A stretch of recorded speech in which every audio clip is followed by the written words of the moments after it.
And I think that is so powerful, Carolina. One thing I've learned, I have a daughter who I tell all the time, she reverse mentors me constantly. And then I have an 85-year-old mom who just got her degree, who is a mentor. And then I have a handful of women. I think Oprah calls it her kitchen cabinet. I call it my board of directors. But it's just those people you're talking about that I surround myself with, that I know I can call upon them at any moment and say, this is what I'm feeling. This is what I'm thinking. What can you help me with this? Or what do you think? And there are those people that have been there ahead of me. And then how to mentor those behind us that are just getting started or challenge, going through their careers. But I'm curious about these women that you started with, because that to me, I think collaboration is king.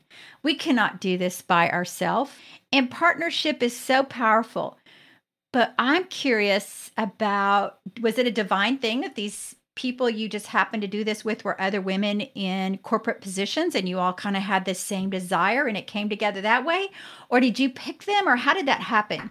I truly believe that in divine intervention, if you have an open heart and an open mind, the teacher, the circumstances, the connections, the sometimes it's actually quite spooky. Like, we'll be speaking within our group of advisors in saying, you know what, we should, we're launching our magazine, right? That's our next thing. Come January, we're launching our Powerful Women Today magazine. And through LinkedIn or through networking, the next person that I meet is like, oh, I have experience publishing magazines. I'm getting goosebumps in my legs right now. Because literally that is how it happens. And you're like, oh, we've been waiting for you. It's like, welcome, right? And I think is that trust that everything you need will appear, right? Because it always has. Like when you're, and that's part of why we say we champion emotional and financial independence.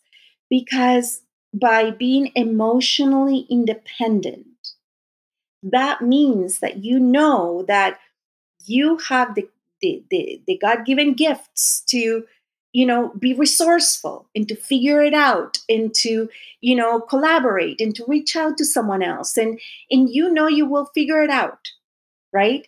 And when you achieve that level of, and it's not isolation, it's not arrogance, it's simply, you know what?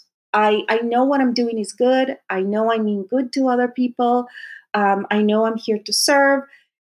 You may meet characters that are not congruent with your message or your values or things like that. That's where the emotional independence comes in, right? And from that comes the financial.